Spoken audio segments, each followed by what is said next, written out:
Hello champions, welcome back to Edugrown. तो बच्चों, हम वापस आ गए हैं अपने नए चैप्टर के साथ और नई बुक जो हमारी चल रही है कृतिका, इसका अगला चैप्टर है जो है किस तरह आखिरकार मैं हिंदी में आया। तो आज का जो हमारा चैप्टर है उसका नाम है आखिरकार किस तरह मैं हिंदी में आया। तो बच्चों, ये जो चैप्टर है ये आधारित है एक तरह की यादों के ऊपर। मतलब जो लेखक ने है, इन्होंने अपनी ही बारे में बताया कि आखिर उनका हिंदी में आने का सफ़र किस तरह से रहा, किन किन लोगों ने उन्हें सपोर्ट किया, किस तरह से वे हिंदी की ओर आकर्षित हुए, क्या किन किन लोगों का उनके ऊपर प्रभाव पड़ा। तो ये सारी घटनाएं उन्होंने अपनी यादों में जो जो रहा है इसमें एक लेटर के टाइप से या एक तरह का यात्रा वृतांत कह सकते हैं या फिर एक तरह का संस्मरण कह सकते हैं, उसमें हमें आपके सामने प्रस्तुत किया है।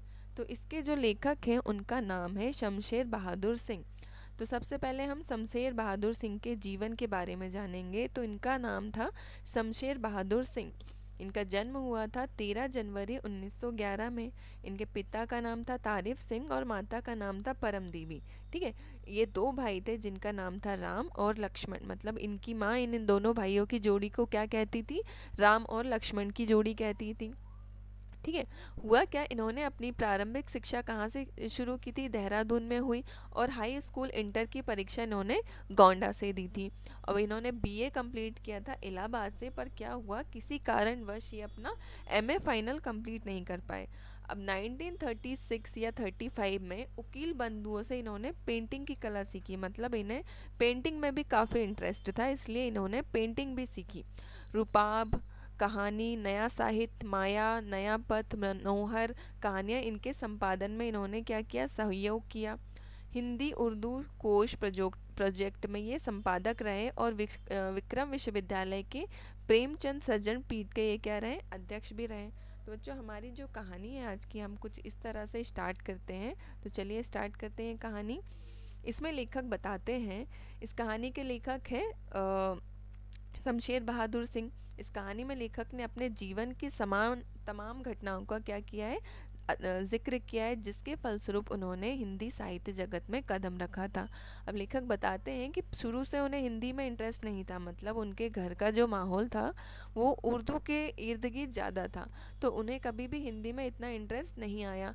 और वो किस तरह से हिंदी में आए और किस तरह से इन्हें हिंदी की कविता या कहानी लिखकर प्रसिद्धि मिली, उन्होंने इस पाठ में उन चीज़ों का वर्णन किया है।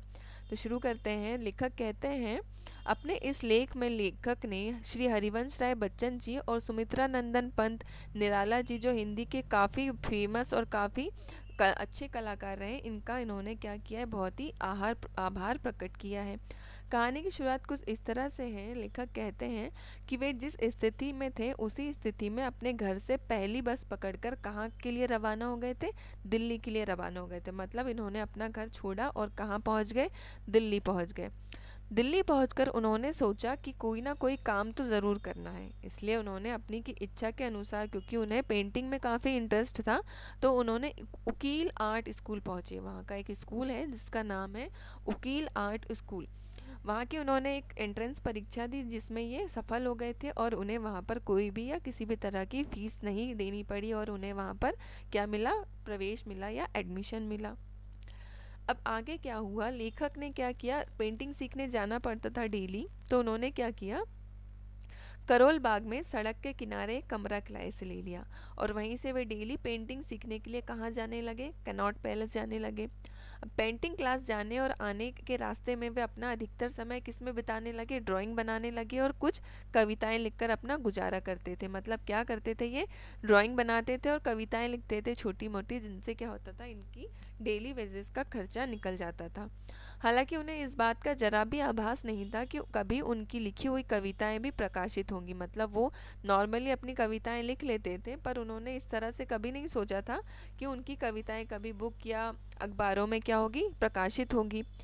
आर्थिक हालात अच्छे नहीं होने के कारण कभी कभी लेखक के बड़े भाई तेज बहादुर उन्हें कुछ रुपए भेज देते थे और कुछ रुपए लेखक स्वयं साइन बोर्ड पेंट करके कमा लेते थे। मतलब उनकी आर्थिक हालत ठीक नहीं थी, तो घर से कुछ रुपए आ जाते थे और बाकी का खर्चा वे अपना छोटा मोटा काम जैसे साइन बोर्ड पेंट कर दिया या कुछ पेंटिंग बना दी, इससे वे अपना दैनिक खर्चा निकाल लेते थे। अब कुछ समय बाद लेखक के एक मित्र थे, महाराष्ट्रियन मित्र, उनसे उनके साथ आकर रहने लगे। लेखक ने उस वक्त कभी कविताएं और कभी उर्दू गज़ल लिखी। मतलब उस टाइम का जब दौर चला तो उन्होंने क्या करते थे, कभी कविताएं लिखते थे तो कभी उर्दू में कुछ गज़लें लिख दिया करते थे। अब हुआ क्या था, लेखक की पत्नी का देहांत हो गया था टीबी की बीमारी से, है ना। टीबी की बीमारी से लेखक की जो पत्नी है उनका देहांत हो चुका था। इसलिए वे अपने आप को बिल्कुल अकेला महसूस करते थे और दुखी रहते थे। अब उनकी जो संगिनी थी वो उनके साथ नहीं थी, तो उन्हें कैसा लगता था, अकेला लगता था और वे काफ़ी दुखी भी रहते थे। पेंटिंग करना, कविताएं लिखना, उनका जीवन बस यहीं तक सीमित होकर रह गया था। मतलब कुछ काम नहीं था तो वो क्या करते थे, सिर्फ पेंटिंग कविताएं लिखकर ही अपना मन बहलाते थे। एक बार लेखक अपनी क्लास खत्म होने के बाद घर जा चुके थे, है ना। अपनी क्लास खत्म हो गई थी उनकी, जहाँ वो पेंटिंग सीखते थे। उसके बाद वे अपने घर पहुंचे।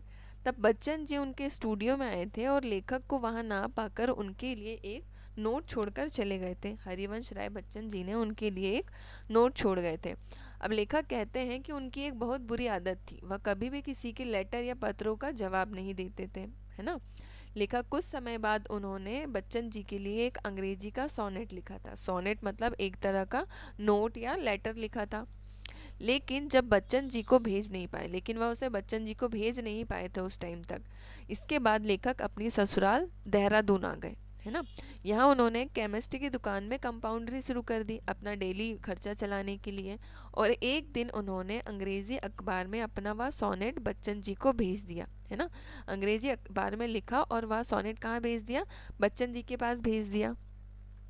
बात सन 1937 की है, जब बच्चन जी गर्मियों की छुट्टी में देहरादून आए हुए थे।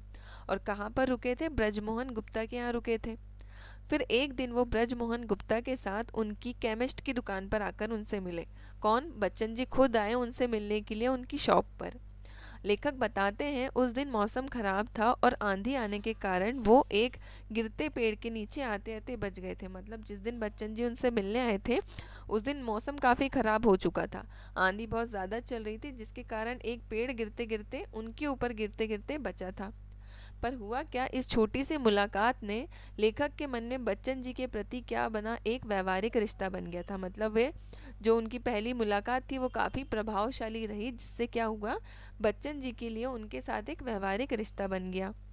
लेखक कहते हैं बच्चन जी की पत्नी का भी देहांत हो चुका था, इसलिए वो भी बहुत दुखी रहते थे।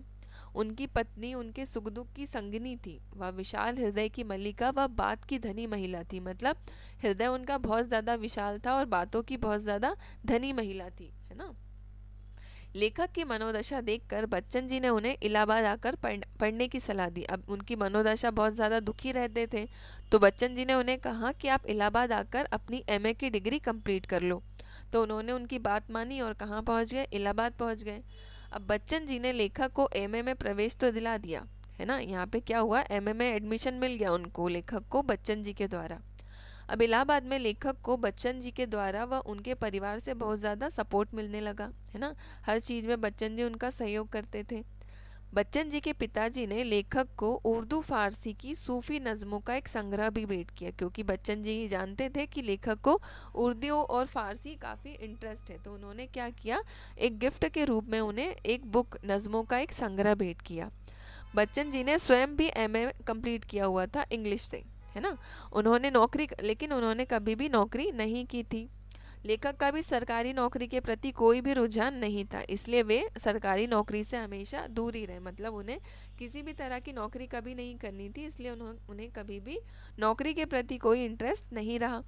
लेखक आगे कहते हैं कि श्री सुमित्रा नंदन पंत जी की सहायता से उन्हें हिंदी बोर्डिंग हाउस के कॉमन रूम में एक सीट फ्री मिल गई थी। सुमित्रा नंदन पंत ने उनकी सहायता की और उन्हें एक सीट दिलाई। और इसी के साथ उन्हें पंत जी की सहायता से इंडियन प्रेस में अनुवादक का काम भी मिल गया, है ना। इंडियन प्रेस में वो क्या बने, हिंदी अनुवादक बन गए थे। यहीं से लेखक ने हिंदी कविताओं व लेखन कार्य को गंभीरता से लेना शुरू किया।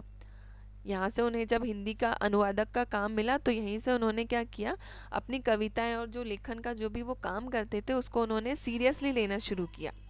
अब लेखक के परिवार में हमेशा उर्दू का माहौल था, तो उन्हें उर्दू का अच्छा खासा ज्ञान था, लेकिन उनका हिंदी में ज़्यादा अभ्यास नहीं था, क्योंकि हिंदी से वे इतने ज़्यादा इंटरेक्ट कभी नहीं हो पाए थे। अब बच्चन जी की मदद से उन्हें फिर से हिंदी लिखने में क्या हुई, महारत हासिल हुई। मतलब बच्चन जी ने उन्हें सहायता की हिंदी लिखने में और हिंदी का अभ्यास करने में। तो सहायता उन्होंने कुछ इतनी ज़्यादा की कि उन्हें हिंदी में महारत हासिल हो गई। उनकी रचनाएं किसमें प्रकाशित हुई, सरस्वती और चांद में भी उनकी रचनाएं छपने लगी। अभ्युदय में उनका छपा एक सोनेट बच्चन जी को काफ़ी पसंद आया था। एक सोनेट छपा था, किसमें छपा था ये, अभ्युदय में। तो वो बहुत ज़्यादा पसंद आया था बच्चन जी को। लेखक कहते हैं उन्हें पंत जी और निराला जी ने भी हिंदी की ओर आकर्षित किया। ये भी हिंदी के बहुत बड़े कवि हुए, लेखक हुए निराला जी, है ना। तो इनसे भी बहुत ज़्यादा आकर्षित हुए थे लेखक। अब बच्चन जी भी हिंदी के लेखक में लेखन कार्य शुरू कर चुके थे। मतलब बच्चन जी ने भी अपनी कहानियाँ, कविताएं हिंदी में लिखना शुरू कर दिया था। लेखक को लगा कि उन्हें भी हिंदी लेखन में अब अपनी कमर कस लेनी चाहिए। मतलब अब हिंदी के प्रति उनको भी सीरियस हो जाना चाहिए। पर हुआ क्या, लेखक ने बहुत सारी कोशिश की, कई सारे प्रयास किए, पर वे कभी भी अपना एमए कंप्लीट नहीं कर पाए थे। और इस बात का सबसे ज़्यादा जो दुख था वो दुख था बच्चन जी को। लेखक कहते हैं कि हिंदी कविताएं लिखनी आरंभ की और उसके प्रयास भी बहुत ज़्यादा सफल हुए, है ना। मतलब उन्होंने हिंदी कविताएं बहुत ज़्यादा मन से लिखी थी और उसके प्रयास भी उन्हें सार्थक होते दिख रहे थे। काफ़ी कविताएं उनकी अखबारों में प्रकाशित हो रही थी, बड़े बड़े लेखन में उनकी कविताएं प्रकाशित हो रही थी। तो वो एक सफल रास्ते पर चल रहे थे। सरस्वती पत्रिका में छपी लेखक की एक कविता ने निराला जी का ध्यान अपनी ओर आकर्षित किया। मतलब उनकी कविता छपी थी सरस्वती नाम की एक पत्रिका में, जिसको पढ़कर बहुत ज़्यादा आकर्षित हुए थे, निराला जी। इसी के साथ लेखक ने कुछ और निबंध भी लिखे। लेखक कहते हैं हिंदी साहित्य जगत में फलने फूलने के पीछे बच्चन जी का बहुत ज़्यादा योगदान रहा। लेखक सबसे ज़्यादा हिंदी में आने का जो श्रेय देते हैं वो देते हैं बच्चन जी को। इन्हीं की वजह से वे इतना ज़्यादा सक्सेस हो पाए थे अपनी हिंदी लेखन में। लेखक कहते हैं बाद में निश्चित रूप से वे बच्चन जी से दूर रहे, क्योंकि उन्हें चिट्ठी पत्र तथा मिलने जुलने में अधिक विश्वास नहीं था। अब लेखक ने शुरू में ये कह दिया था कि उन्हें ज़्यादा मेल मिलाप या चिट्ठी पत्र लिखने का शौक नहीं था, लेकिन बच्चन जी हमेशा उनके टच में रहे या हमेशा उनके कांटेक्ट में रहे। लेखक कहते हैं बच्चन जी का व्यक्तित्व उनकी श्रेष्ठ कविताओं से भी बहुत बड़ा व अद्भुत है। बच्चन जी जैसे व्यक्तित्व के धनी व्यक्ति इस दुनिया में कम ही होते हैं। तो लेखक ने यहाँ पे उनकी तारीफ करते हुए कहा कि जो बच्चन जी का व्यक्तित्व था या उनका व्यवहार था वो उनकी कविताओं की तरह ही बहुत ज़्यादा श्रेष्ठ और बहुत ज़्यादा विशाल था। बच्चन जी के जैसे व्यक्ति इस दुनिया में बहुत ही कम देखने को अब मिलते हैं। तो इसी के साथ बच्चों हमारी आज की कहानी यहीं पे ख़त्म होती है। मिलते हैं आपसे अगले सेशन में एक नए चैप्टर के साथ। जब तक आप इसी चैप्टर को अपनी टेक्स्ट बुक से एक बार रीड ज़रूर करिएगा। Thank you.